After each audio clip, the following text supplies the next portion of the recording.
What's going on? Welcome back and happy Monday for everybody tuning in when I launch this today. And if not, just welcome back in general on whatever day of the week that you watch this. As I mentioned in my last few videos, I'm still in the process of ultimately, checking my mics to make sure that all my audio is still good, but still in the process of the 52 videos, one for each week in 2025. And granted, I am definitely a little bit behind here. So as mentioned, like I said, in my last few videos, I'm gonna be pushing out a lot more content towards end of year. So really starting to see a little bit of traction on this channel. So excited to keep doing this journey with all of you. And if you're new here, welcome to the channel. I'm Chris. I'm a freelance photographer and I do this completely in my free time for fun. And for those of you who have come back for another video of me consistently babbling about camera gear that I use, thanks for stopping back. Wanted to talk today about actually lens review, a lens review that I've shown on this channel. I've never actually done a full review on it, but it is on the Sony side of things. For those of you who don't know, I shoot both Sony and Fuji. So it's always important on my side of things to preface this because this is one, the only actual Sony brand lens that I own, but two, between both camera systems, it's actually the only zoom lens that I own. And for a lot of you who shoot more full frame cameras, there's often the typical 24-70 that everybody knows, whether it be Canon, Sony, Lumix, Leica, etc. This is not that lens because personally, I wanted to go for a little bit more budget-friendly option, but I also wanted to still go with a Sony lens. So let's break it down because today I am talking about the Sony 24-50 2.8G.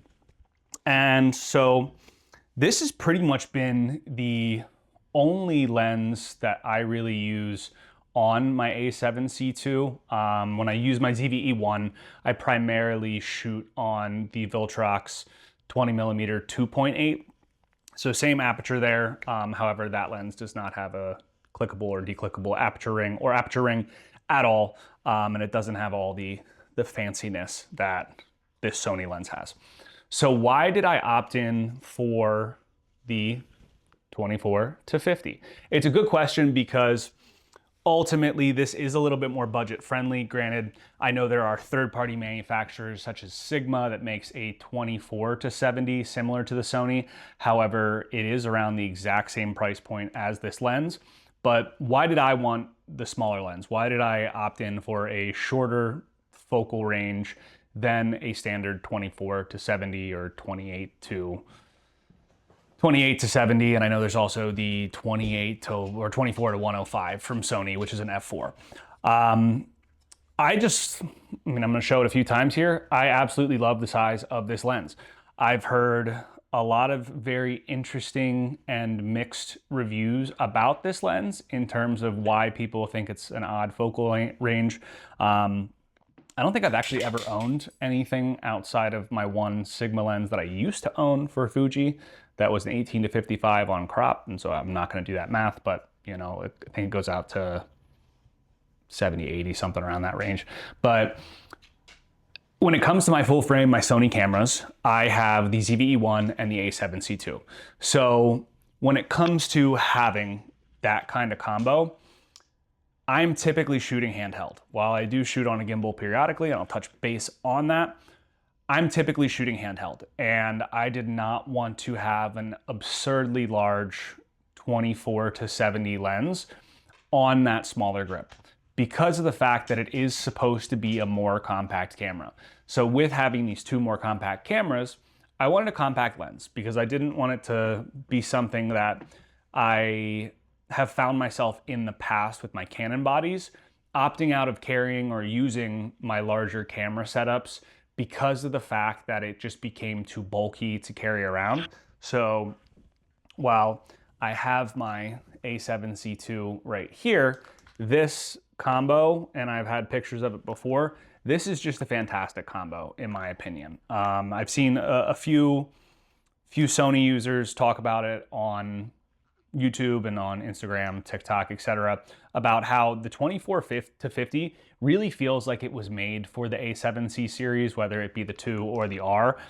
In my opinion, it has really everything you need, but it's the most compact zoom from my understanding. I know there's the 16-35, which is more comparable, but I use this more for when I'm out doing car work, any sort of portraits, any sort of more professional things where I don't need a very wide focal distance.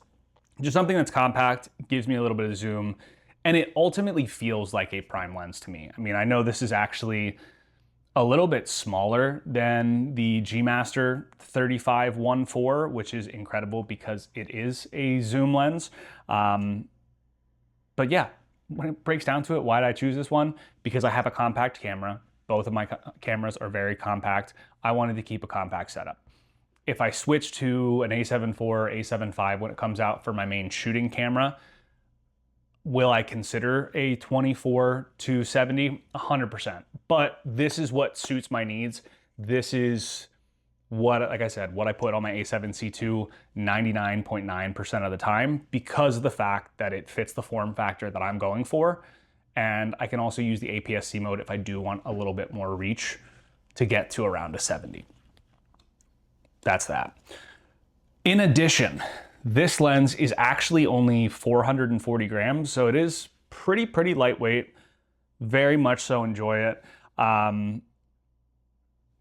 Form factor's spot on if you're looking for a compact carry, but you still want a little bit of zoom.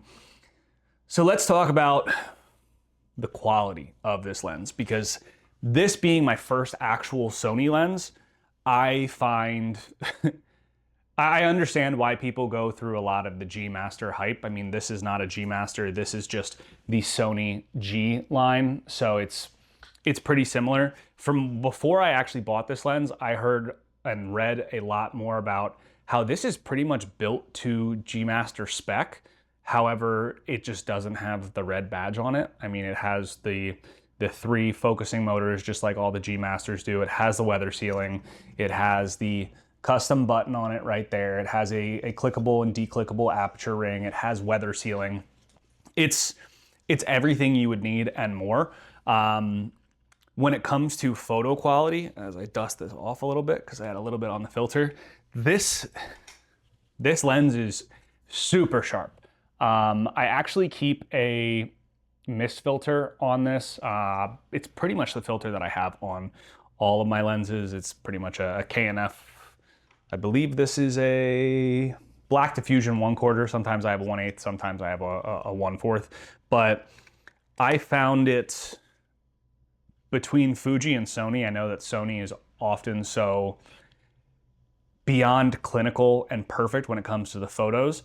I personally, being more of a Fuji fan in terms of end photos, I love a little bit more of a less perfect photo. It's just my personal shooting style. So I do add the mist because it helps with, you know, the highlights, kind of blows out lights, and the black diffusion is just a huge plus for me. So I do take it off when I'm doing more shoots that need to be clinical, but if I'm using this from like an everyday carry with my A7C II, it is spot on. It's a zoom lens. Like I mentioned, it's 24-50. The only odd thing I will talk about, because I mean, there's not too much to talk about on photo quality after that. The only odd thing is most zoom lenses start at the widest range and then zoom in. So this actually starts out at the 50mm and the zoom is a zoom out. So it actually goes to the 24 at its widest. I will say at its widest, I've noticed a little bit of, I don't want to say bending or fringing necessarily, but it looks almost a little bit fisheye when you do get all the way out, but all things considered, I think it's still an incredible image. It's just something to note that I've personally noticed. Maybe it's just me, maybe it's just when I'm putting it into Lightroom or editing my photos, because all my Sony photos I do put into Lightroom. It's when I go really just tweak everything, make it perfect as perfect as I can. So that's just one thing to note on this lens.